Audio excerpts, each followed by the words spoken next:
Hey, welcome back to the channel. We're now on to book number 2 for 2024 on my 50 book reading challenge.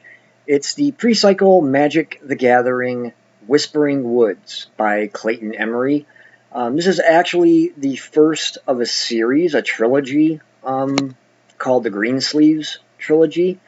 And it's kind of interesting, but before I get into the whole review, I'd like to obviously do what I always do. Please, if you like the video, if you like what I do here, please like, subscribe, turn on the notifications so you know when the videos get posted, and drop a comment down below. I'll be doing book giveaways at some point. Also, I love to hear from you guys and know what you're reading and if you've read these and what you think of them. But anyway, going to the book, Whispering Woods. It's known as either the Whispering Woods trilogy or the Greensleeves trilogy, which Greensleeves is the sister to the main character, Gull. Gull is basically an axeman. He chops down trees and lives in this small village in the Whispering Woods. And his sister, Greensleeves, is considered to be a dullard. She doesn't speak. She doesn't say anything. She seems to be kind of in her own world. And what happens is Whispering Woods gets caught up in this wizard's duel. And they basically, the village gets destroyed. The families are killed. So Greensleeves and Gull, both, they lose their parents. Their brother goes running. They don't know if he's even alive or dead or what at this point. And Gull decides, hey, I really don't like wizards. But there's only one thing that he can do, and that's the winning wizard. He takes a job. He's going to take care of the animals of the wizard, the pack horses, and the supplies and stuff like that. That becomes his job. Greensleeves comes with him. She just is kind of tagging along. She doesn't really do much of anything because, again, she's considered to be a dullard. She or not deaf, but I guess she just doesn't speak, and she just reacts and interacts with animals, wood creatures, basically.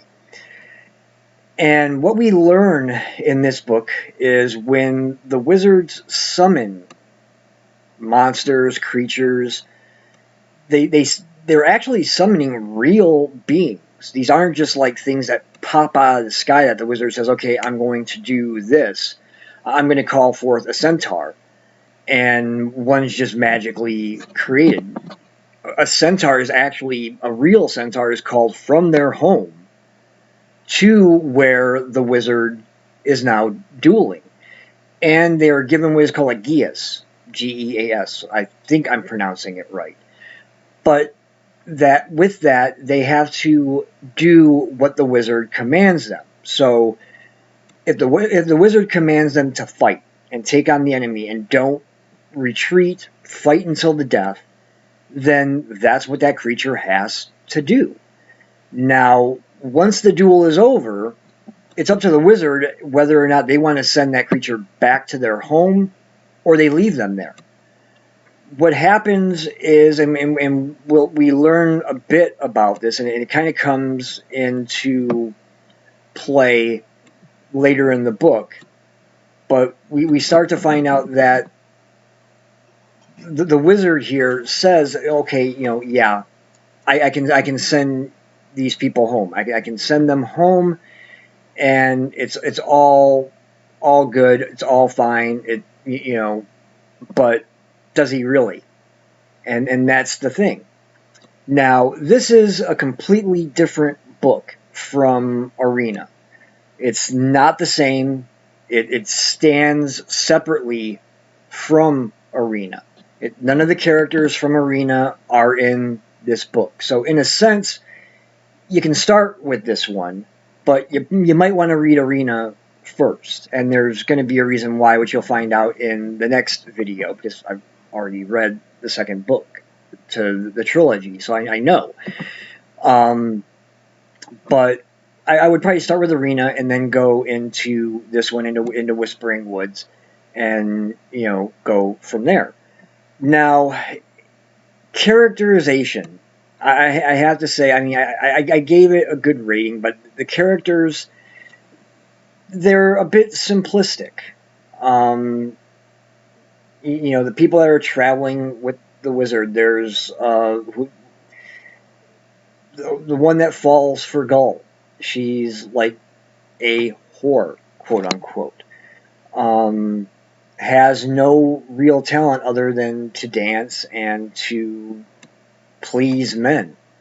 Um, and there's not a whole lot of development for her other than the fact that she's kind of falling for Gull as the story goes on.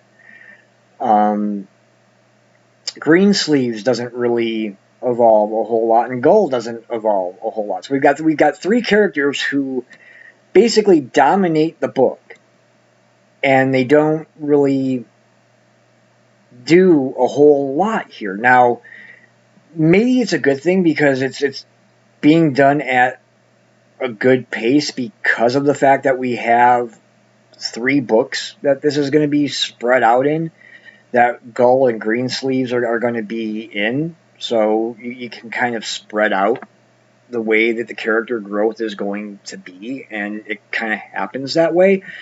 But if you're looking for like massive character shifts and all of that in this book, you're not going to get it. You're going to have to read the trilogy to see how the characters evolve and how it all ends. You're not going to get that finality here. But other than that, I mean, it was interesting to see how the wizards, when they do summon, where the things come from. That it's not just magically appearing out of thin air. They're actually summoning real creatures, real things that actually exist, even if it's in another plane, another world. And that's kind of cool to see that, and to know that these wizards really don't care about the things that they summon. They don't care whether they live or die, whether they go home again or not, whether they have a family or not. They've put their tag on this creature, whether it's a human or a centaur or a minotaur or whatever, goblin, whatever. They've had their touch on them. They can now summon them. They've tagged them, so they can summon them whenever they want and control them. And it was an interesting concept to see that, because it didn't really come out in Arena like that. That was where these creatures were being summoned from, where Clayton Emery gives us that. So I gave it 5 stars. I thought it was good enough for that. Really, the pre-cycle books I've noticed didn't get a whole lot of love from the Goodreads community. I actually like this one. And like I said, I think as an intro to the trilogy, it was good. And yeah, I'll give it 5 stars. And I recommend reading it, but I would start with Arena again first. So with that, as always, thank you for watching. And as always, please, if you like what I'm doing here, reviewing the books and all of that, please subscribe, like the video, drop a comment, turn on the notifications. Drop a comment, let me know what you're reading, or if you've read this, and let me know what you think, or what your Goodreads name is. I always try to respond to them. And, as always, God bless, keep YouTube literate, and I will see you next time. Bye-bye.